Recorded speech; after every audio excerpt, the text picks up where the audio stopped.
Hello and welcome to the Avrum Rosensweig Show. Welcome to one of the internet's best podcasts, where we dive deep into the lives of the extraordinary and fascinating people who leave an indelible mark on our world. Join us as we explore their captivating stories, remarkable achievements, and unique perspectives that shape history and inspire generations. Get ready to embark on a journey through the lives of inspiring people unlike any other.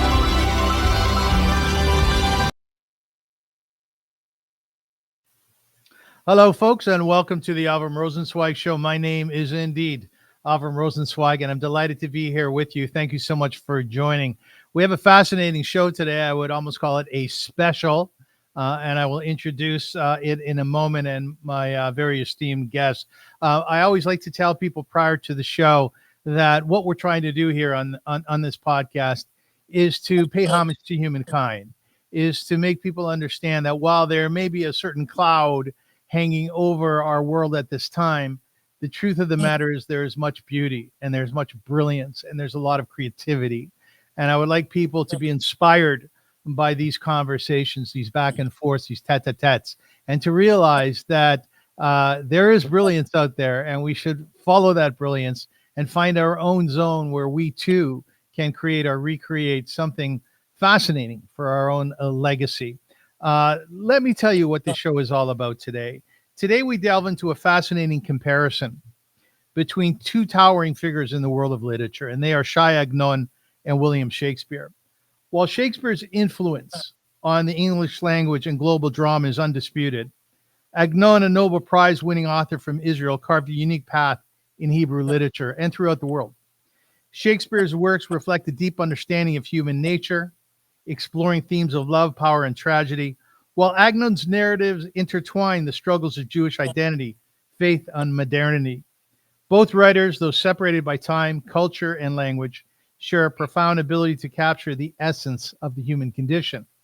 As we examine their legacies, we explore how each contributed to their respective literary traditions, pushing boundaries and shaping the way we understand literature today. I am very, very deeply honored to have as my guest today, firstly, Dan Gordon. And I've interviewed Dan before. Dan, welcome. How are you? Pleasure to be here. Thank you for having me. It's lovely to have you. Dan is an Israeli-American writer, producer, and a director who served in the IDF for 45 years. He's a screenwriter who has penned films including Wyatt Earp, Passenger 57, Murder in the First, The Hurricane, and developed the story for Rambo: Last Blood.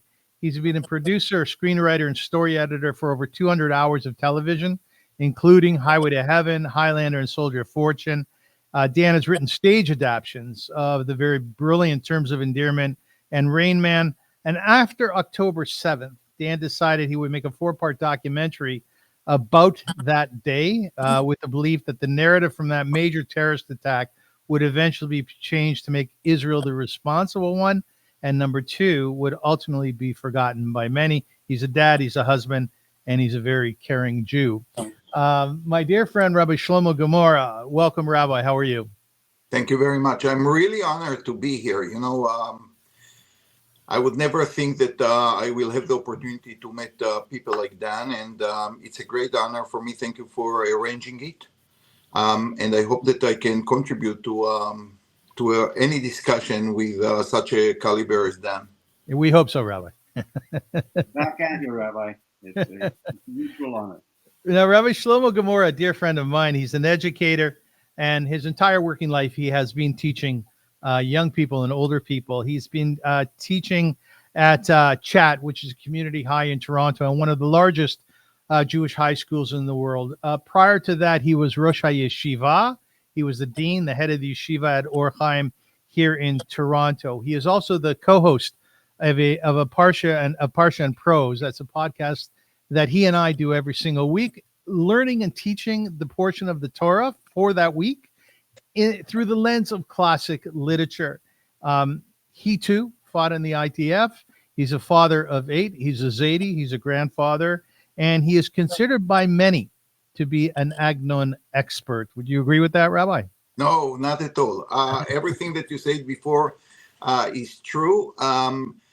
to be an expert on someone on the like scale of Agnon, no, this is too ambitious. I love Agnon. I read Agnon. I'm certainly not an expert. Okay. So let's talk about Agnon for a moment, and then we will speak a bit about Shakespeare, and then the discussion will begin. Shai Agnon was a prominent Israeli writer, one of the central figures in Hebrew literature. He was born in 1888 in what is now Ukraine. He moved to Palestine in the early 1900s, where he became deeply immersed in the cultural and intellectual life of the Jewish community. His works often explore themes of Jewish identity, tradition, and the challenges of modernity, blending historical and mythical elements with modern sensibilities. Agnon's unique narrative styles combine realism with mysticism, often drawing on the rich traditions of Jewish folklore. In 1966, he was awarded the Nobel Prize in Literature, a testament to his influential contributions to world literature. His most famous works include The Bridal Canopy and Only Yesterday, which are revered for their depth and their complexity. Agnon's writings reflect a profound engagement with Jewish history and the evolving identity of the Jewish people in the modern world. William Shakespeare, born in 1564, died in 1616, was an English playwright, poet, and actor widely regarded as one of the greatest writers in the English language and world literature. His works, which include 39 plays, 154 sonnets, and several narrative poems, have had a profound influence on literature, theater, and the English language itself. Shakespeare's writing is known for its rich use of language, complex characters, and timeless themes that explore the full spectrum of human emotion and experience. His plays are divided into tragedies, comedies, and histories, each showcasing his mastery in storytelling. Some of his most notable works include Romeo and Juliet, Hamlet, Macbeth, Othello, King Lear, A Midsummer Night's Dream, and Julius Caesar. Shakespeare's influence extends beyond his own time, with his work continued to be performed, studied, and reinterpreted throughout the world. Dan Gordon, you were really excited when I asked you if you would be part of this discussion, and you said, yeah, this would be a lot of fun. Why did you jump at this opportunity? Well, first of all, I'm looking forward to meeting the rabbi. I heard that you had this wonderful podcast of where you looked at the parasha of the week through the lens of literature, and I was very intrigued about that and wanted to meet Rabbi Gemara. Anyway, and like the rabbi, I'm a fan of Shai Agnon, and was first introduced to him when I was a kid in Israel in high school by my mentor and the person who I owe my literary career to, Shlomo Carniel of blessed memory, who was my literature teacher. But the reason that I really was interested, pardon me? No, it's okay. Keep going. The reason I really wanted to jump in on this is that I think that the person called William Shakespeare, who we know was an actor and a moneylender and a real estate investor and a grain merchant, there's absolutely no documentation of any kind to even remotely suggest that he wrote any of the plays that bear his name. And one of the leading candidates for someone who wrote the plays, and just as a preface, the amount of knowledge that's expressed in the Shakespeare canon, whoever wrote those plays, and we Shakespeare scholars already acknowledge that many of them were collaborative.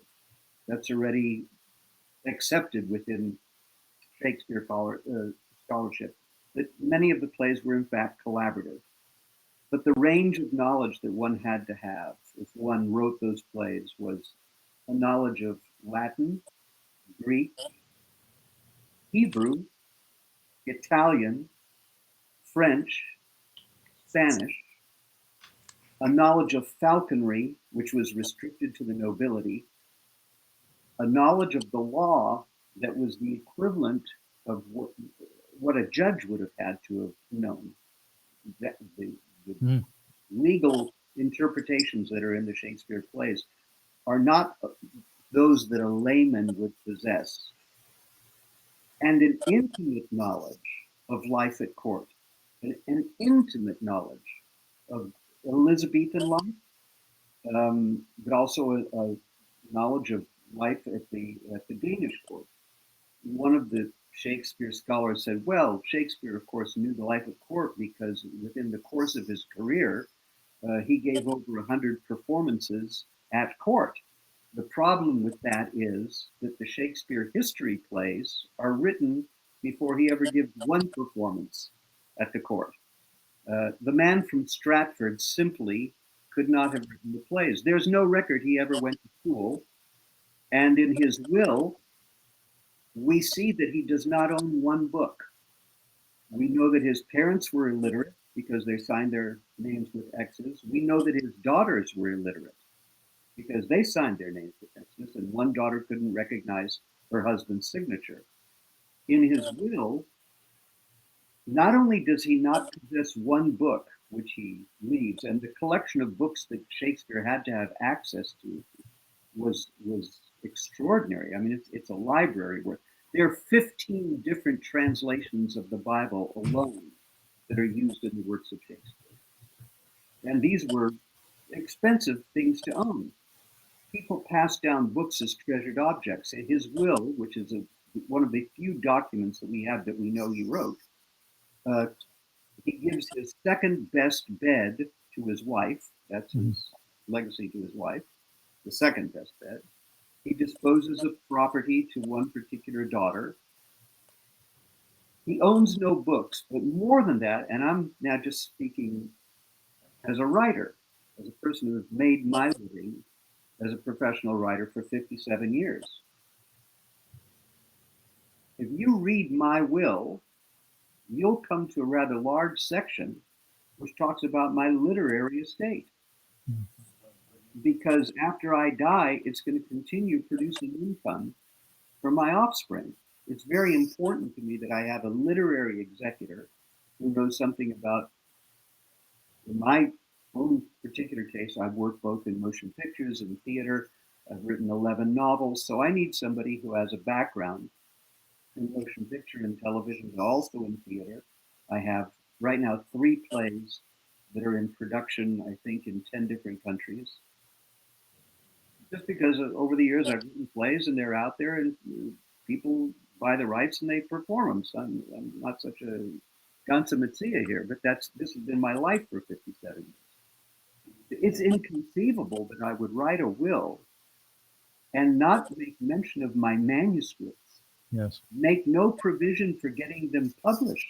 I've written 34, and I know if I'm the author of Shakespeare, I know I'm the greatest writer in the history of the English language. There's nobody who can touch me. I don't make any provision for the publication of my unpublished manuscripts. I don't appoint a literary executor to make sure that after I die, these plays get published, which they do, but they're only published 7 years after Shakespeare's death. And Shakespeare has no hand in editing them. Are you insane? What? And then the biggest proof there is that there were significant changes made in the play Othello. There was something like 140 lines of dialogue added to the play Othello 7 years after the man from Stratford named Shakespeare was dead. So either he had the power to rise from the grave and add that dialogue, or someone conducted a wonderful seance, or somebody else added that dialogue. And it's interesting that they added the dialogue into the mouth of a character named Amelia, and her dialogue is about the plight of women in a man's world. One of the candidates, to me, the leading candidate for the author of the Shakespeare plays, was a woman named Emilia Bassano Lanier. Emilia Bassano was a converso Jew.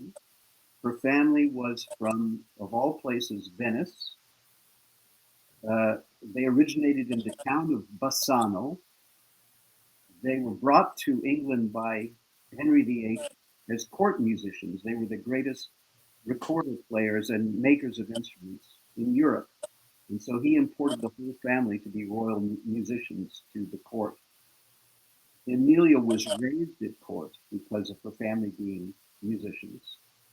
At the age of 7, she's orphaned, and she is entrusted to a countess to be educated. So she receives from the age of 7 to 13 the education of a countess. It's the most remarkable education. And by the way, in the Elizabethan world, women of the nobility were given equal educations to the men. They were expected to be able to read Ovid in the original Greek. They were expected to be able to read Aeschylus and Sophocles. They were expected to learn Hebrew. Queen Elizabeth was the paragon of that type of an education.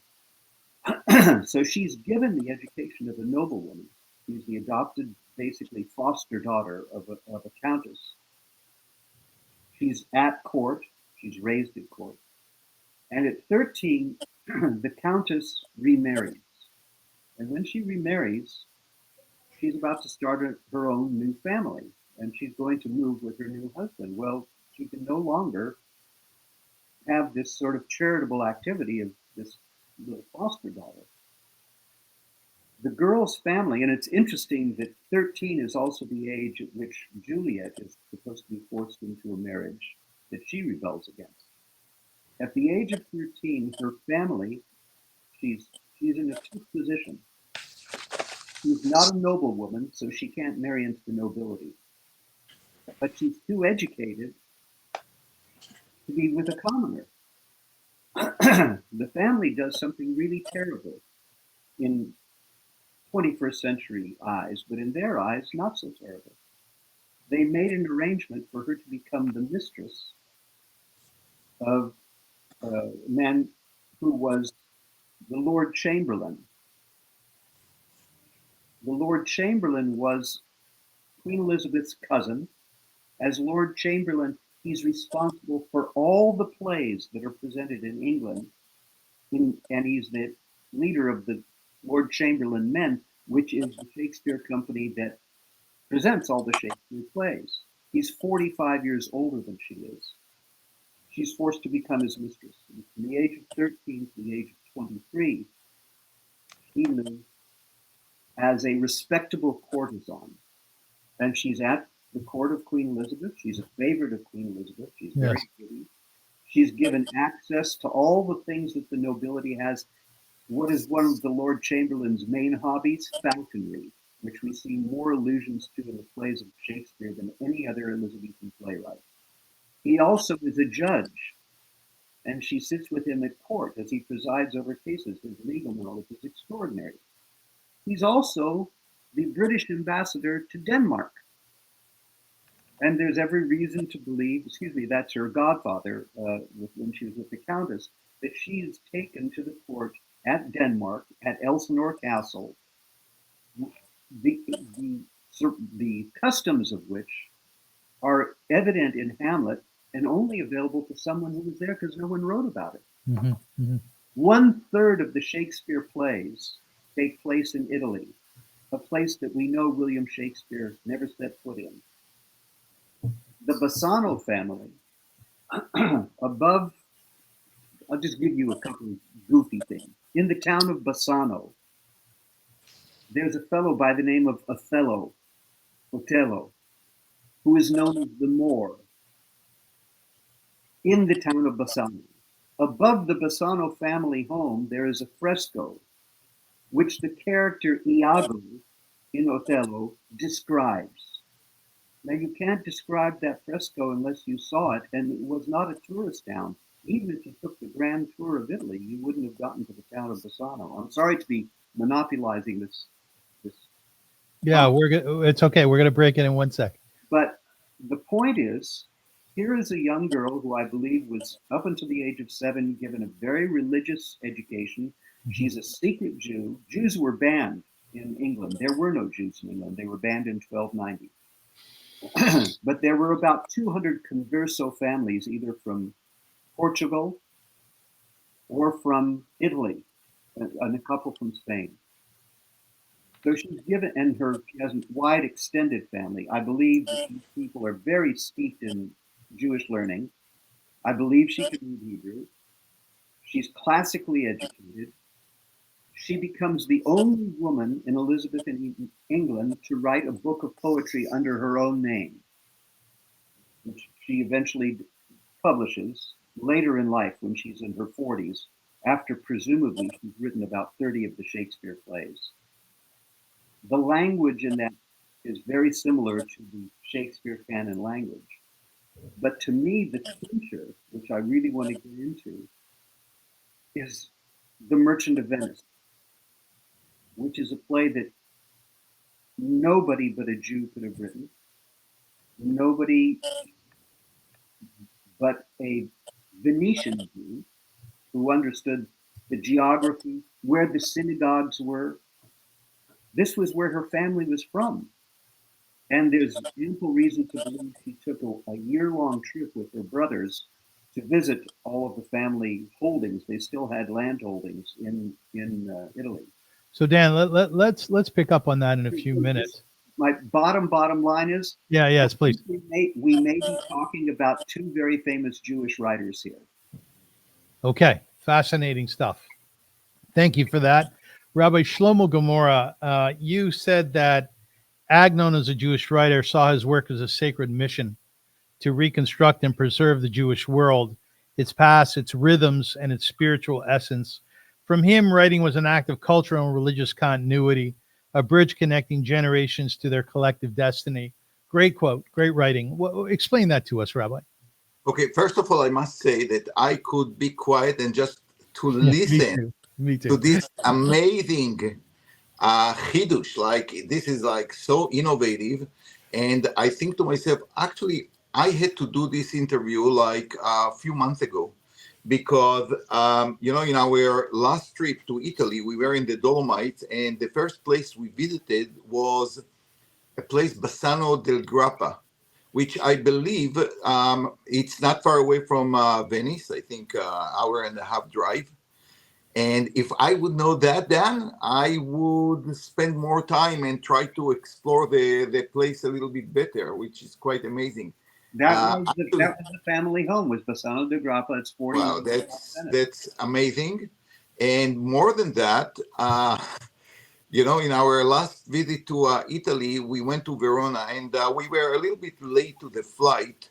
And I say to my wife, since we are here, I know that the famous balcony of Romeo and Juliet supposed to be somewhere here.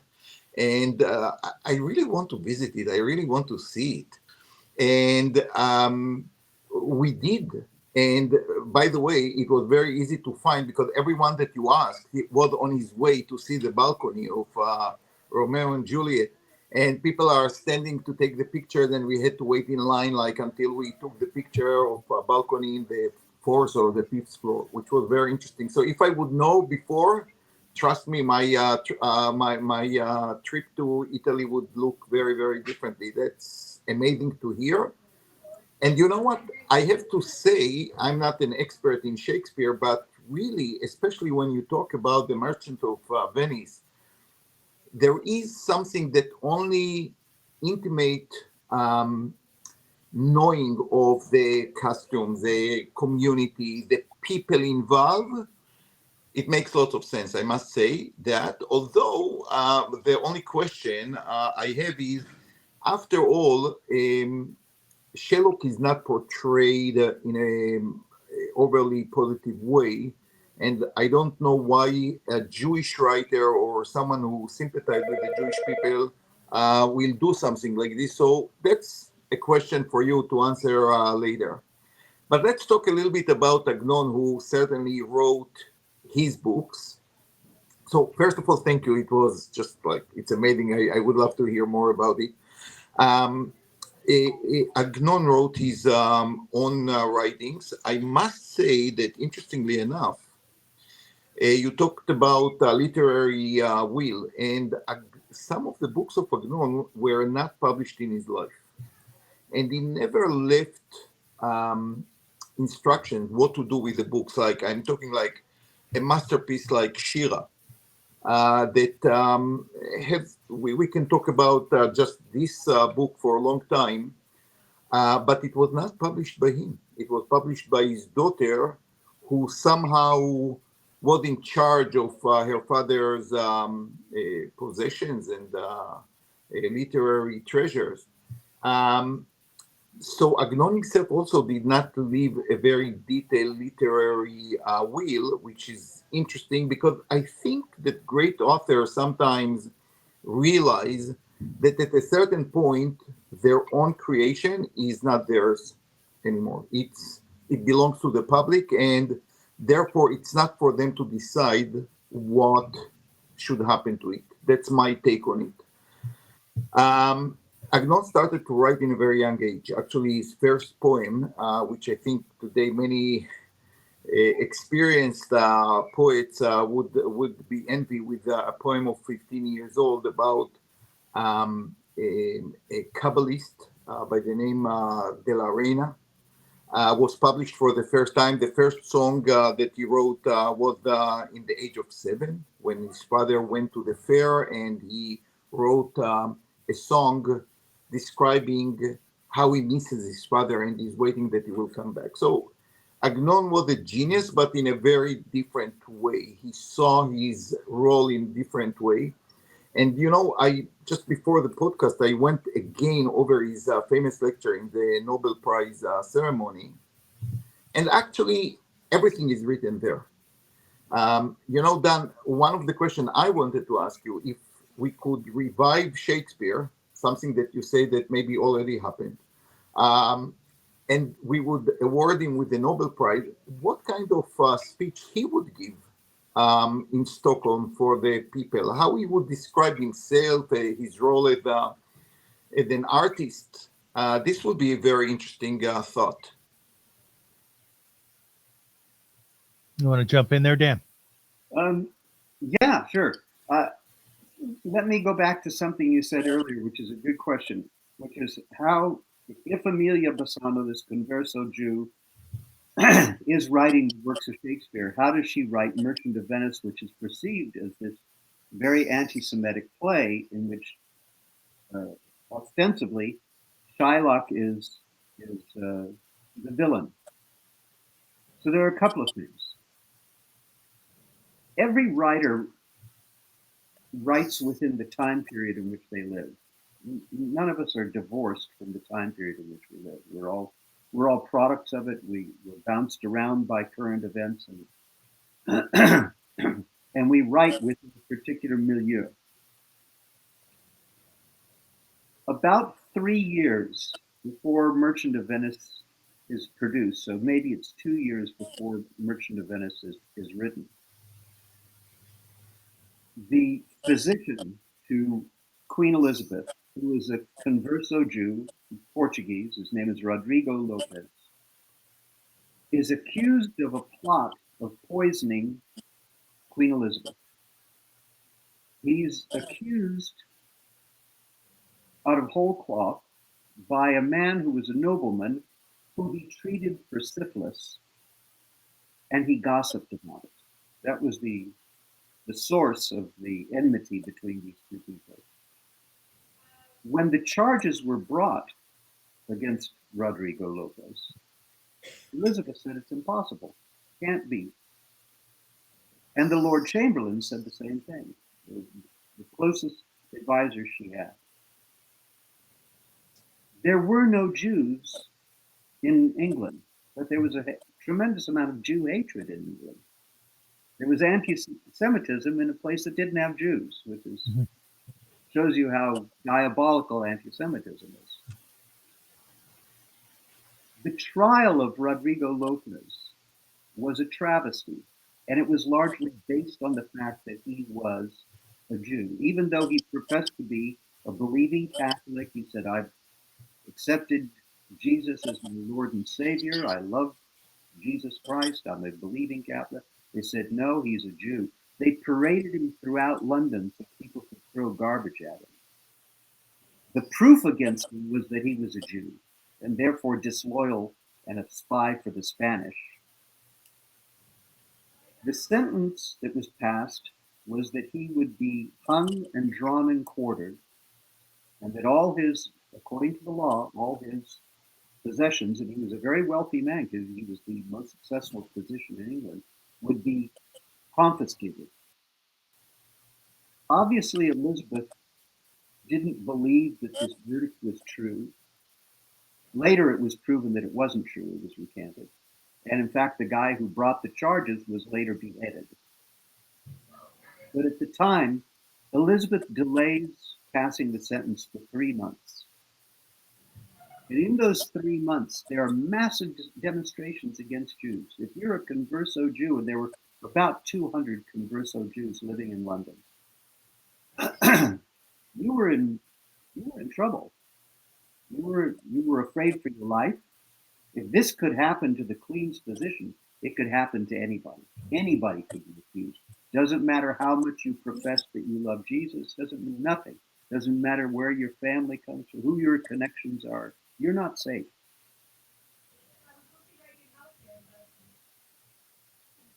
At the same time, Christopher Marlowe writes a play called The Jew of Malta, which is the most rabidly Jew-hating play ever written. The Jew of Malta is the most despicable portrayal of Jews, I think, written in the English language.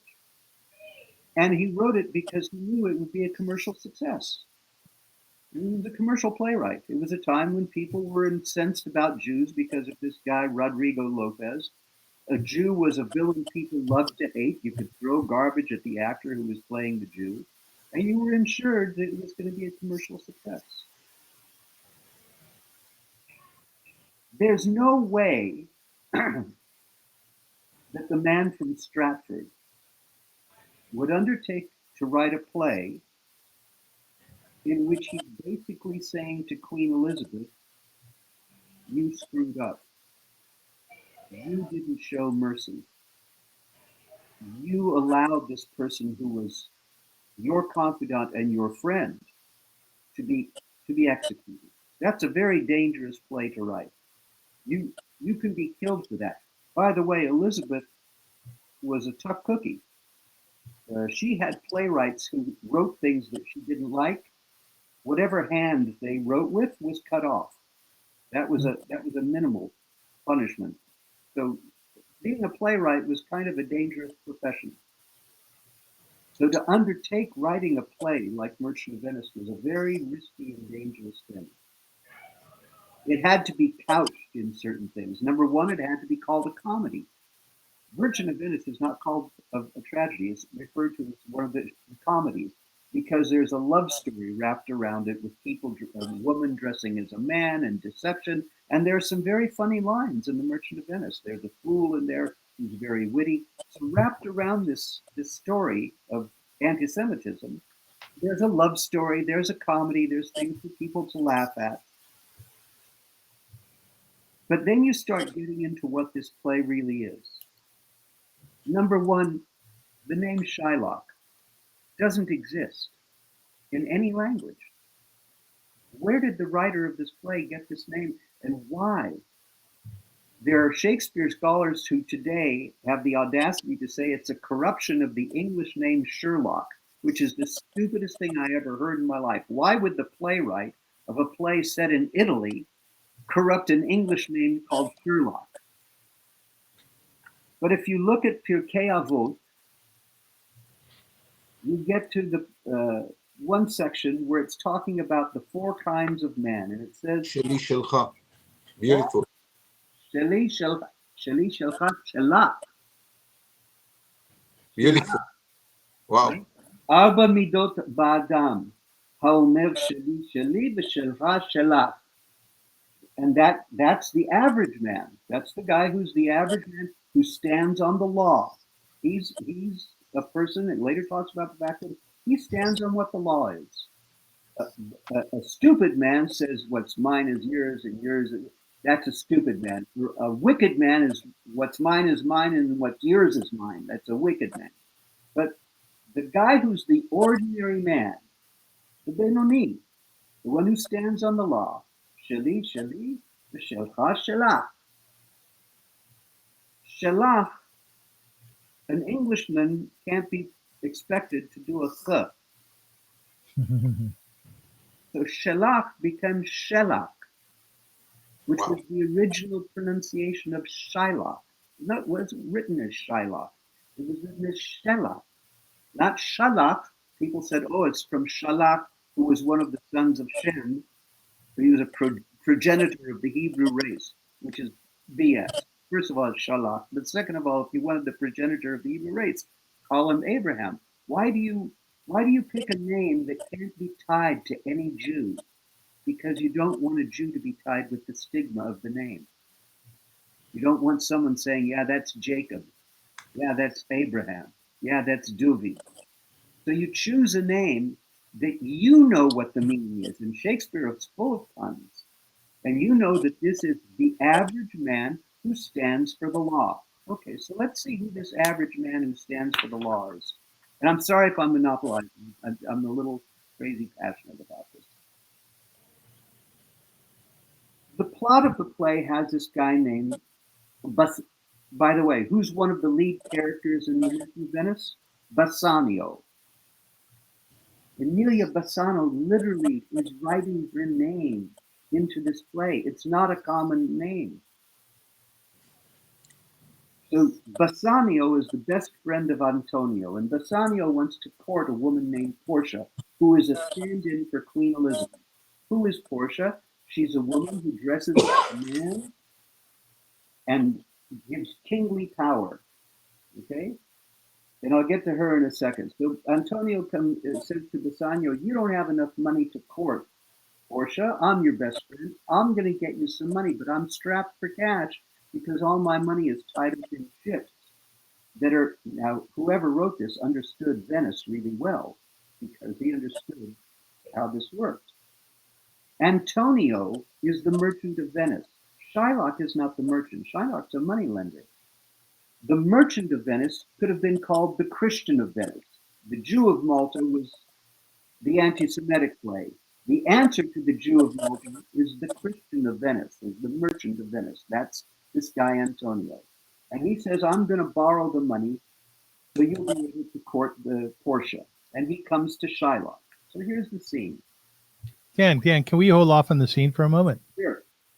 Because I want to make sure that we have a juxtaposition going on here. It's beautiful what you're saying, and I know Rabbi Gemara really well, and I know what his when he smiles and he nods, he loves the chidush, he loves the revelation. So, as they say in Jewish, I love it. I think it's outstanding and fascinating. And it's interesting because I always heard that Shylock is like his description encourage anti-Semitic feelings and so on. I had a different take on it, I must say, especially after the Jew from Malta. Listen, Shylock is described in his complexity. He's the person. His own speech, like a Jew does not have eyes, does not have hands. I think if Shakespeare or the Bassano wrote it, whoever wrote it, I think it's the first time, especially if it was written in England, where Jews were not there from the end of the 13th century.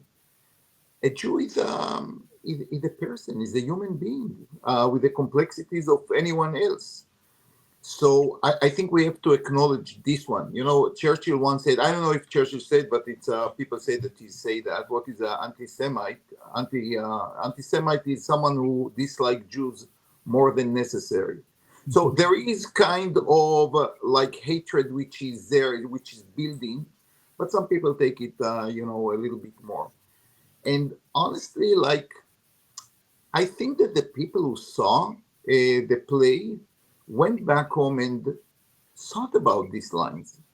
Are the Jews that bad people? After all, unlike the Jew from Malta, which was a thief and a dishonest person, Shylock had a deal that you might not like, but this was the deal that everyone agreed upon. And then the way he described, I think it's not entirely anti-Semitic. And I think this was actually a breeze When you think about other description of Jews of the time, that a Jew is a mensch, is a person with feelings, with family, with love, and yes, with some maybe moral deficiencies.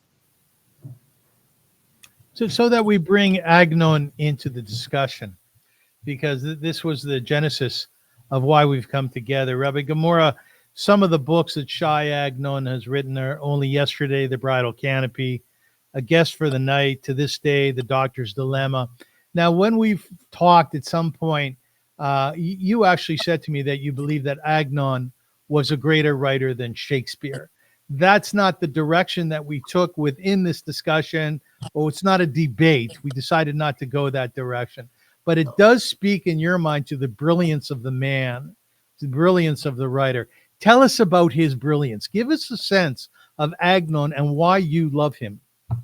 Everyone who is privileged to read Agnon in Hebrew will know right away what I'm talking about. Like the use of language, modern, old one, different layers of Hebrew, and the artistic way he uses it.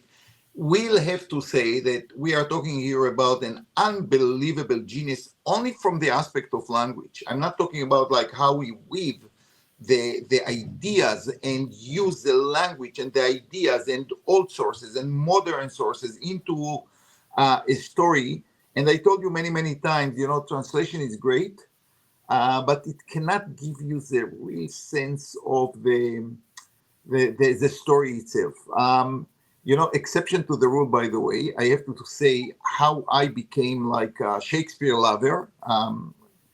When I was very young, actually, my mother brought me for one of my birthdays, early birthdays, before my bar mitzvah, 12 stories of Shakespeare translated to Hebrew. And I think it was for kids. It was not like the entire, volumes of every play. And I do remember one thing, that I could not leave the book until I finished it from cover to cover. So I actually knew, I think, Shakespeare before I knew Agnon. There is one translation of Shakespeare done by Nathan Alterman of Julius Caesar, and I think another one, that honestly I feel that the translation is at least as good as the original writing. Because again, Hebrew is such a rich language that you, unlike Shakespeare, who invented something like 4,000 new words in English, in Hebrew, you don't have to invent them. They are there. You just have to use them properly. And to me, like when I take Agnon to my hands and just read the use of the language, I'm like fascinating. It's like, seeing Kandinsky using the colors in his paintings, and hearing like Beethoven, like the way they can take their art and to make it so beautiful and so rich. To me, I don't know anybody who can do it as good as Agnon. Now, this is one thing. Listen, now we had great writers. We still have great writers. There is no question about it. What always intrigued me to Agnon is indeed the fact that his vision, I believe, on art, any art. What is actually the role of an artist? What exactly should you expect him to do, and what are the missions that he has to take upon himself, if at all? I think Dan already mentioned that Shakespeare was a great businessman, beyond just being a great writer. If he was a writer, let's assume that he was the writer of all his plays. But he was a great real estate person. He chose very carefully where the theaters are going to be. And I would say he was a great entertainer. He's the one who actually taught us that the best entertainment is to understand the psychology and the thoughts of the person in front of you. And that's why he will be eternal, because people will not change. And with AI, without AI, people will be people with love, with hatred, with jealousy, with ambition, everything that Shakespeare touches in human life, which is quite amazing. I think Agnon saw himself as something different. He was not just an artist, he was a builder. And actually, one time, someone asked him, what is he doing? Namely, like, what is he writing about? And he said, I build a city. In his mind, he was a builder of the diaspora that was lost, and you had somehow to keep like memorial to all the great things that happened in Europe before the Holocaust. But not only that, in many stories of Agnon, he talks about people like Yehuda Levi, who was a great poet, about Ibn Gabirol. He talks about King David. He saw himself as part of the Jewish story, and his job is just to bring it together.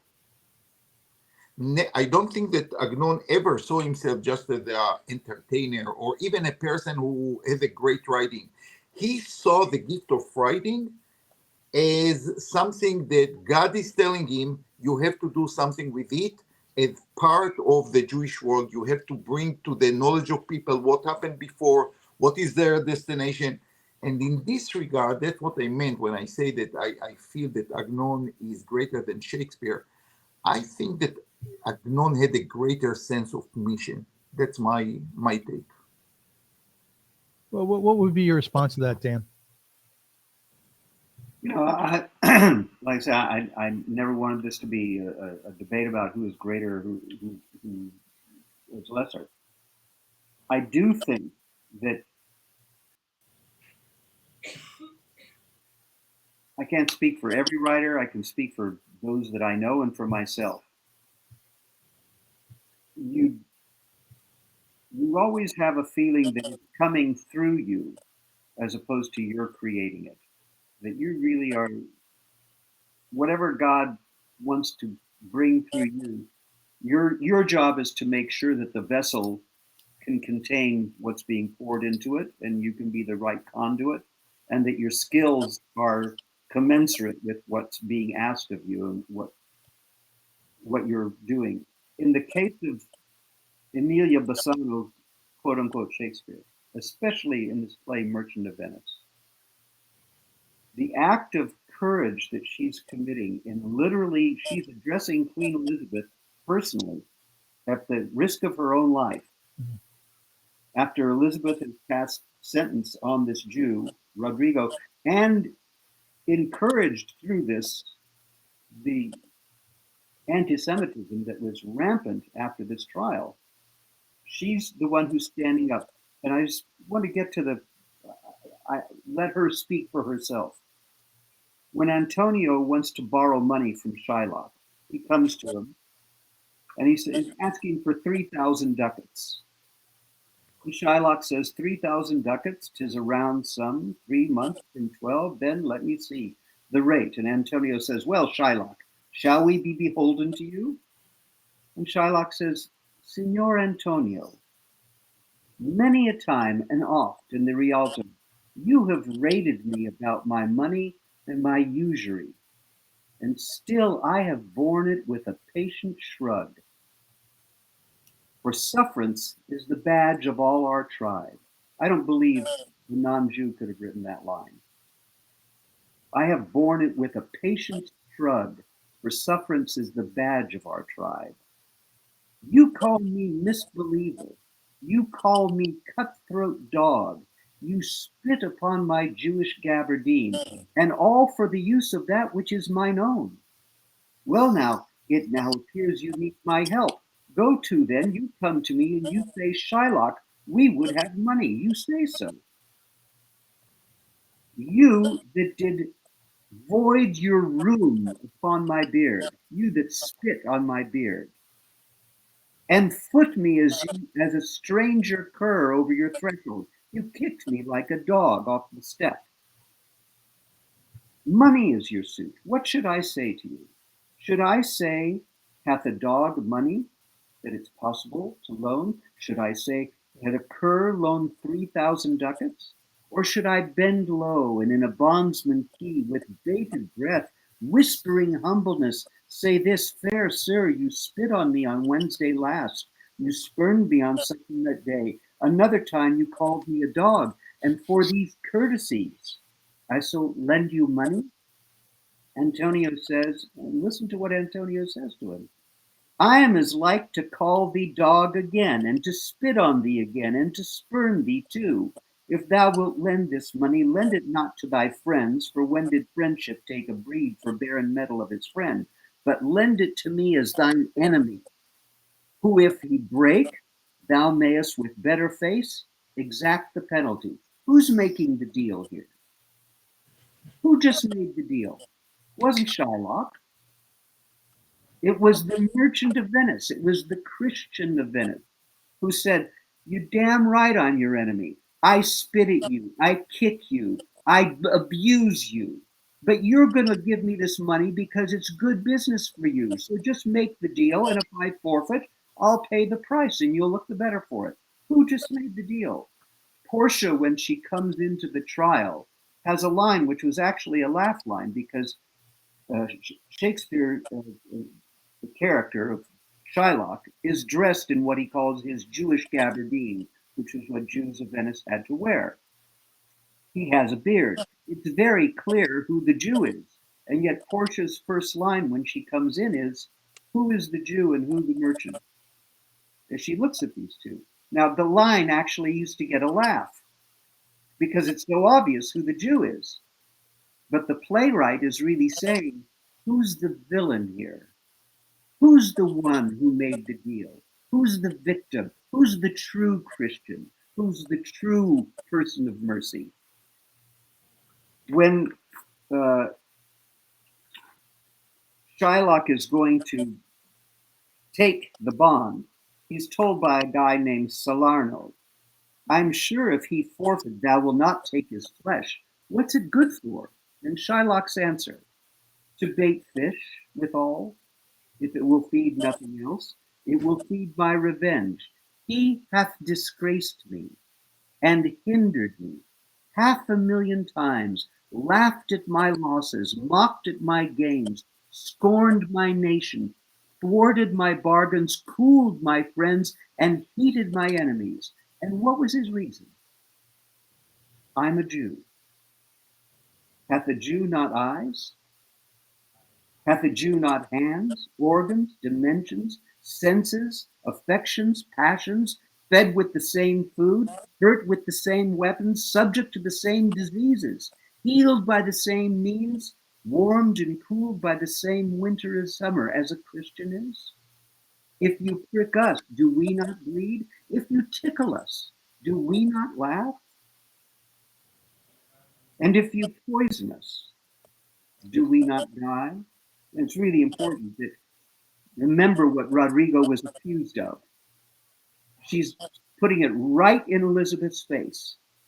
And if you poison us, do we not die? And if you wrong us, shall we not revenge? If we are like you in the rest, we will resemble you in that. If a Jew wrongs a Christian, what is his humility? Revenge. So if a Christian wrongs a Jew, what should his sufferance be? By Christian example, revenge. And the villainy that you teach me, I will execute, and it will go hard, but I will better the instruction. That's the most eloquent defense of Jews in Elizabethan times that could possibly have been written. One of the things that you have to understand is Portia, who is this, she's the stand-in for Queen Elizabeth. She delivers this beautiful speech about the quality of mercy is not strained. It falleth as the gentle rain from heaven, and twice blesses he that gives and he that receives. Beautiful, beautiful speech about mercy. After she gives the speech about mercy, she shows none. She says to Shylock, I've just given you this beautiful speech about mercy. You've decided not to be merciful. So what am I going to do? I'm going to exact the penalty prescribed by the law of Venice. You can take your pound of flesh, but if you shed one drop of Christian blood, you Jew, you will be killed. That's the law. She just gave a speech about mercy. That's what Elizabeth did to Rodrigo Lopez. the playwright is literally holding the mirror up to the Queen of England at the risk of her own life. And the most poignant thing about this is when Elizabeth refused to give mercy, and it took her 3 months, she obviously felt guilty about it. She knew the man was innocent. He was hung, he was drawn and quartered, but she returned all his belongings to his family, except for one thing. He had given to Queen Elizabeth a ring which had been given to him by the Spanish. It was used as evidence against him. They say, oh, he got a bribe. That was his bribe to poison Queen Elizabeth. And he said, what are you talking about? I gave you the ring. She said, the one thing that I will not give back to the family is the ring that Rodrigo Lopez gave me. Portia, in The Merchant of Venice, has a ring which she gives to Bassano as a token of their love and says, never take it off. And Bassano is tricked into taking it off. And it's part of the comedy where she tricks him again and says, I'll sleep with the man that you gave it to, which is obviously himself, right? So it's part of that comedy. But she literally is using that motif. She's talking directly to Queen Elizabeth and wrapping around this comedy love story and the excuse that, yeah, you can say the Jew is the villain in this play. That when people leave The Merchant of Venice, whether in Elizabethan times or today, nobody walks out of the theater going, oh, I'm so glad that the Jew got what was coming to him. What was the punishment? His property was taken away and he was forced to convert to Christianity. He was a forced convert. Who was a forced convert? Emilia Bassano. No, the overriding presence in this comedy is this tragic character of Shylock, who is spit upon, abused, kicked, and who was the one who made the deal with him? The Christian of Venice, the merchant of Venice, the hypocrite of Venice. When you study The Merchant of Venice, it's not about the villainy of the Jew, it's about the hypocrisy of the Christian. Dan, I want to break in here. As I listen to what you say so beautifully and prolifically, and to what Rabbi Gemara has to say, what strikes me is that The Merchant of Venice and other writings of Shakespeare, whoever that happened to be, and the writings of Agnon, they speak about a time gone by, but its application in terms of the Jew within society can be looked at today. And it's very, very concerning how we were treated then and how we are treated now throughout the world. Rabbi Gemara, can we take writings of Agnon and understand what anti-Semitism was all about in his day, what he wrote about, and apply it to today? And can we do that similarly with Shakespeare?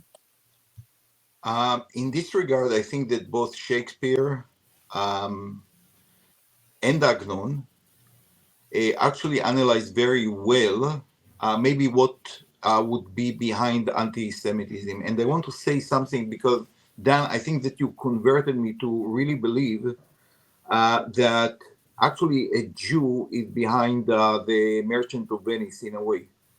Honestly, like this will explain so many things. Unfortunately, I did not read the book before this interview, but from what I remember, I do remember a few things that I think are very important to me as a reader. Number one, the hypocrisy, as you said.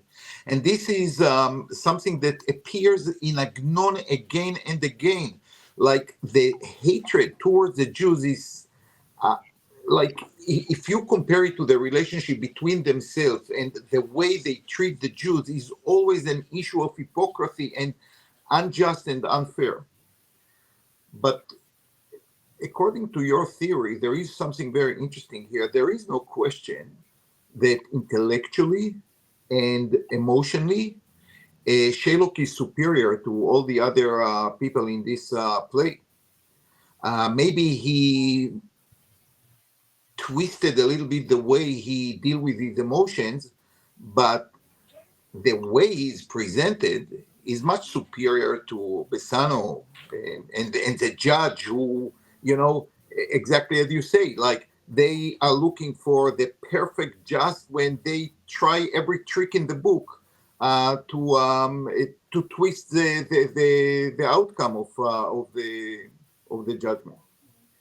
And this is very common. I think that people saw the behavior outside not as just unjust, but really hypocritical. Like you have two different ways to judge people, and that's exactly what is the nature of anti-Semitism. You know, according to one of the rules that Sharansky brought to the UN to define anti-Semitism is a double standard. Like you deal with certain group in one way, and when it comes to the Jews, in a very different way. But you know, there is something when you read The Merchant of Venice, and I would say the word revenge that Dan used. When you leave the play, you feel that there is a need for revenge. And if indeed it was written by a Jew, there is a hidden message. The Jews will take their revenge somehow. It might be in a very positive way. I see Medinat Israel, for example, as a revenge against 2,000 years of suffering and oppressing, but they will take their revenge at the end. You go home and you feel something here was not right. And I do believe that everyone who read and watch and think and analyze, he will come to the conclusion something here is not right. The way we treat the Jewish people is not right. And this, I think, is very, very common both to at least the Merchant of Venice, and for sure in every time that Agnon described the relationship between Jews and non-Jews. Dan, when you read Shakespeare, do you indeed bring his writing or her writings forward to today? Yeah, Ben Jonson, who I think was probably in on the fact that Shakespeare was a beard, and that Emilia Bassano or other people, maybe even Mary Sidney, wrote the real plays. He wrote a preface to the folio, the first published folio of all the works of Shakespeare, which was published 7 years after Shakespeare's death. And in that he says, "You were not of an age, but for all ages." Mhm. And whether you're talking about Agnon, or whether you're talking about Shakespeare, whether you're talking about the Psalms of David HaMelech, the Psalms, to me, are as resonant today as they were to whoever wrote them 3,000 years ago. They're no, I mean, literally, not that I'm in the least devout, but I was reading the 27th Psalm the other day for a long time because I read about one of the hostages who was a young girl who was taken Sapir. hostage. And just before she was taken hostage, she thought she was ill. She had the sense of foreboding, and she went to the doctors for all kinds of tests, and they said, "Oh, you're fine." And she couldn't shake the feeling that something horrible was about to happen. And she wasn't religious. And somehow she begins reading the 27th Psalm, which is, "The Lord is my light and my Savior.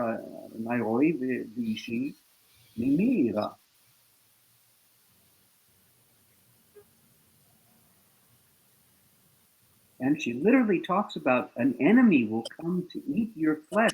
A whole camp, a whole camp will land on you, and you'll still be okay. You'll still be all right." That writing, like I say, I think that writers, when they do it right, when they're in the zone, as it were, you realize you're not creating anything. There's one creator. There's one creator that creates everything. For whatever reason, you're chosen to be that vehicle to get it out, and your job really is to get your techniques as good as they can be to serve what comes through you. My mentor, Shlomo Carniel, who was my literature teacher when I was 16 at Inifat, at the regional high school in Inifat in Israel,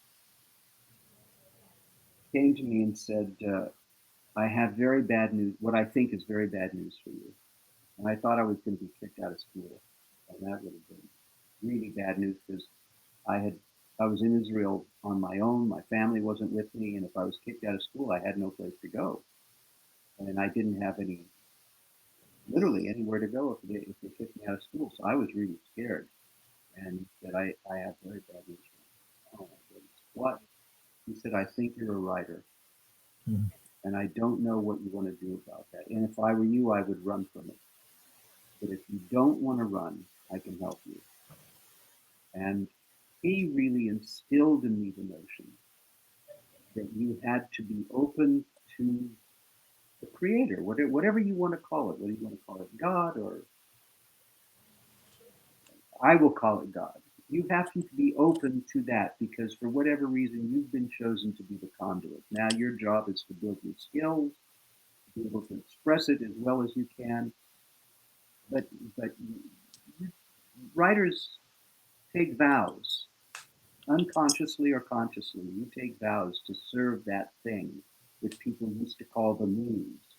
I don't believe it's the muse. I believe God uses writers to say what needs to be said when it needs to be said. And the ones who are the best at it are the ones who are not of an age, but for the ages, whether that's David Melech, whether that's Shai Agnon, whether that's Shakespeare, whether that's Hemingway. The good ones. Dan, why would he have said he would have run from it?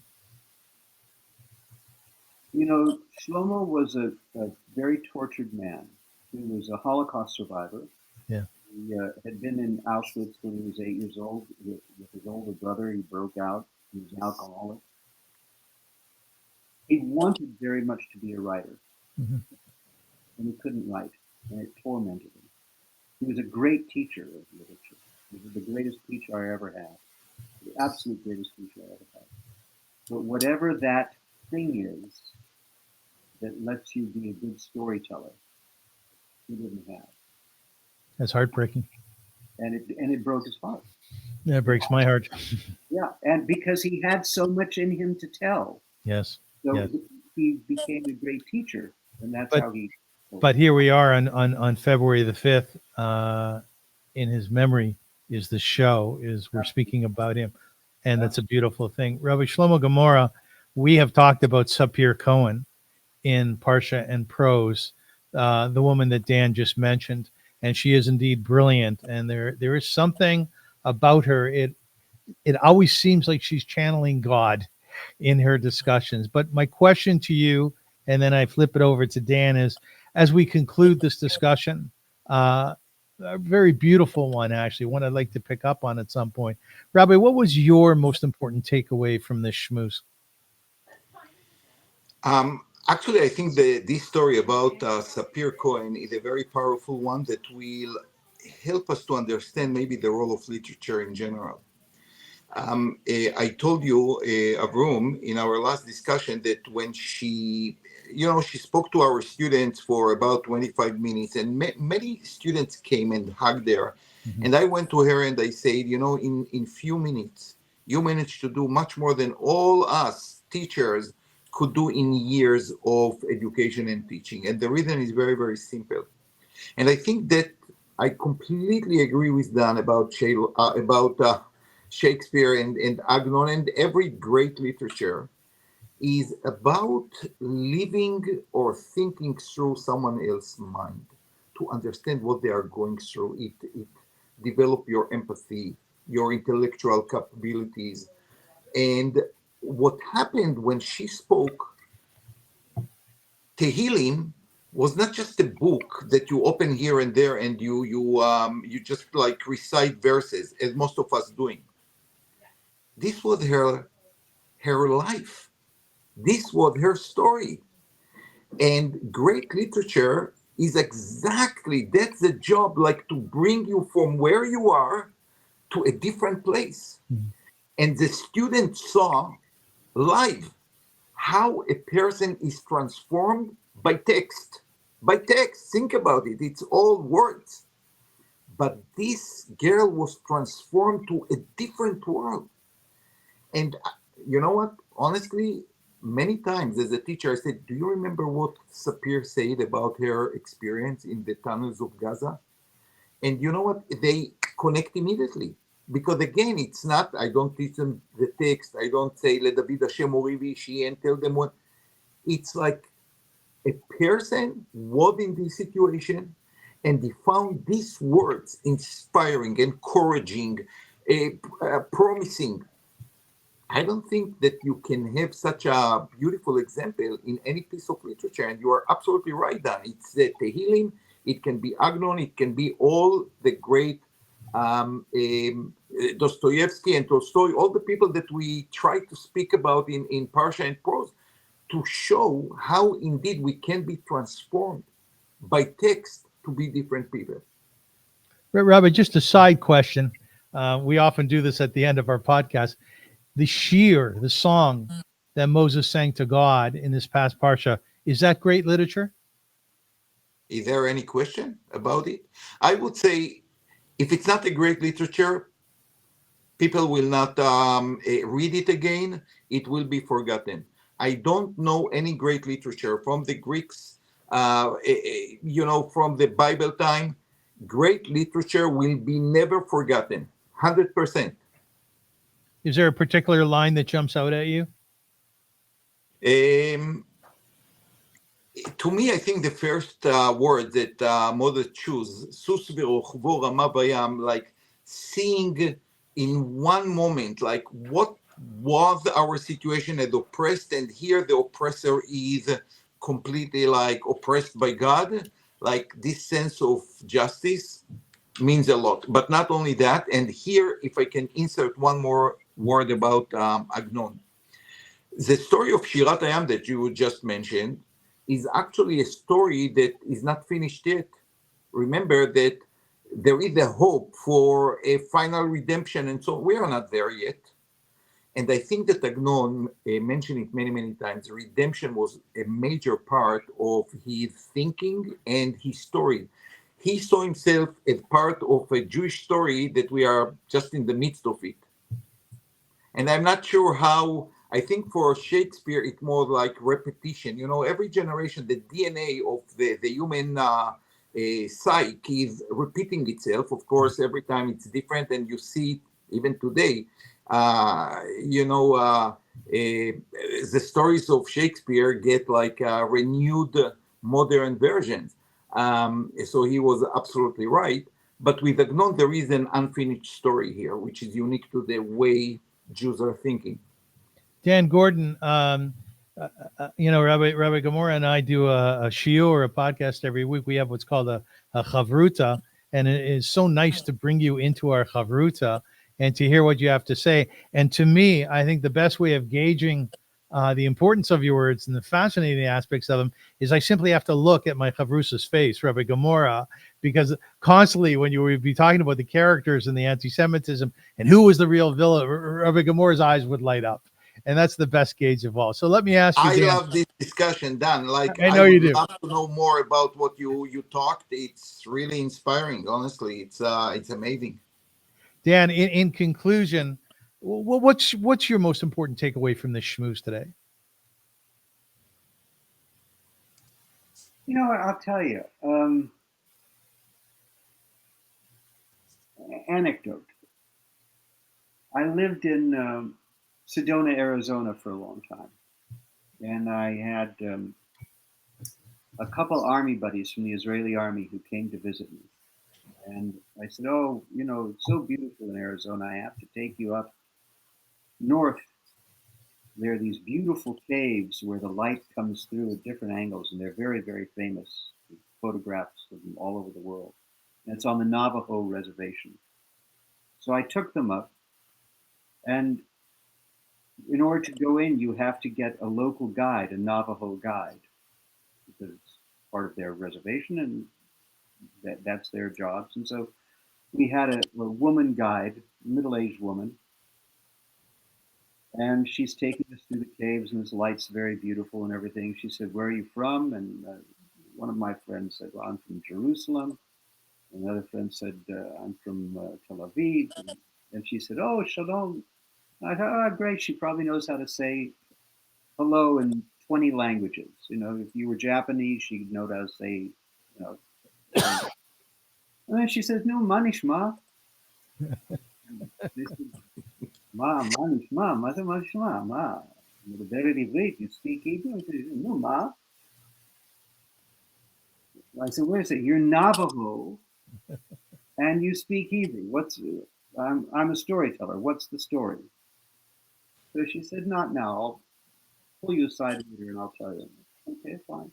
We went the tour and then she made sure we went off to the side. She said, I'm a Jew. I said, oh, did you marry a Jew? Did you convert? And she, very insulted, she said, I'm more of a Jew than you are. I said, how are you more of a Jew than I am? She said, my ancestors came over with the conquistadors from Spain.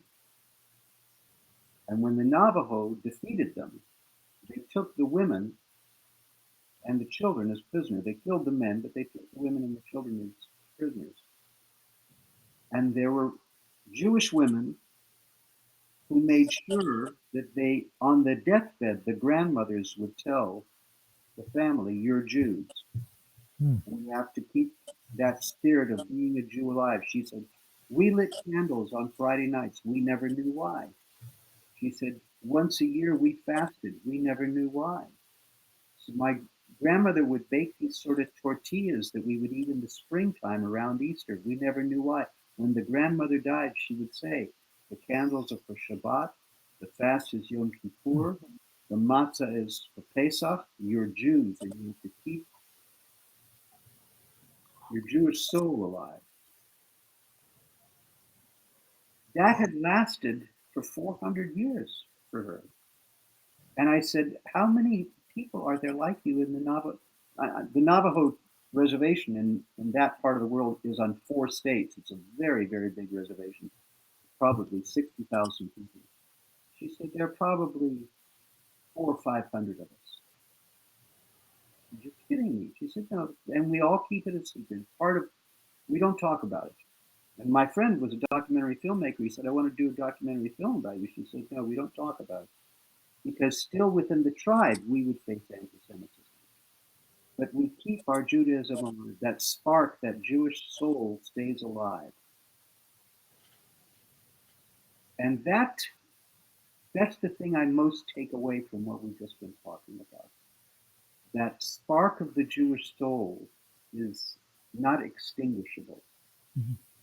Doesn't matter how you have to keep it in the dark. It doesn't matter how you have to hide it. It doesn't matter how many generations go by and people say, oh, you converted. You did. No.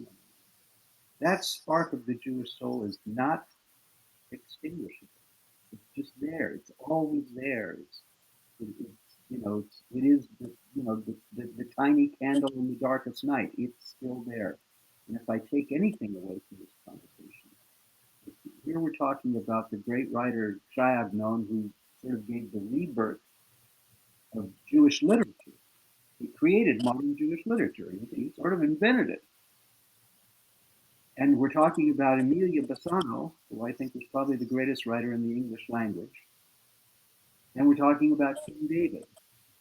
And the thing they all have in common is that spark of the Jewish soul within them, which is the source of their creativity, the source of their joy, the source of their humanity, the source of their goodness, the source of the thing that's indistinguishable. Dan, you're a fine storyteller. Fine storyteller. And thank you for sharing that. My pleasure, and it was just an honor to be with both of you guys. Really, thank you. Thank you. Rabbi, I know you have some concluding words. I can feel it.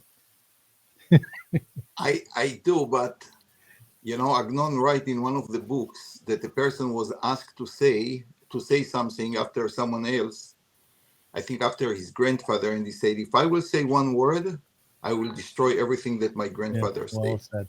Well said. And I feel that if I say one word, I want actually to keep the nice the freshness of this story, which is to me wow, it's chilling, honestly. All right. I want to conclude then, if I may, with a poem produced by artificial intelligence. Both you are both familiar with this as a tradition of mine. And it's an ode to Shakespeare, an ode to Agnon, but really, it's an ode to Dan Gordon and Rabbi Shlomo Gemara. In ink they wrote, both old and wise, one shaped by England's misty skies, the other by the sunlit shore of ancient lands and tales of yore. Shakespeare in his castles glow, crafted worlds where passions flow, with kings and fools and lovers cry, a kingdom's rise, a ruler's lies. Agnon, in a land reborn, spoke of exile, of dreams torn. He wove through time a thread so deep, of faith, of history, and those who weep. The bard did see the human heart in every play and every part, his language rich, his wit profound, while Agnon's voice in silence drowned. Both masters of the written art, yet worlds apart, they played their part. One wrote of realms both far and near, the other of a soul sincere. Shakespeare staged the globe's embrace, Agnon's words a sacred space. In timeless ink their voices blend, two masters whose tales never end. I want to thank very much my guests today, Dan Gordon, Rabbi Shlomo Gemara. You guys really gelled. You came together beautifully. And I think we covered the topic, not necessarily in the way that I wanted to, but it doesn't matter, right? There was a free association to the whole thing.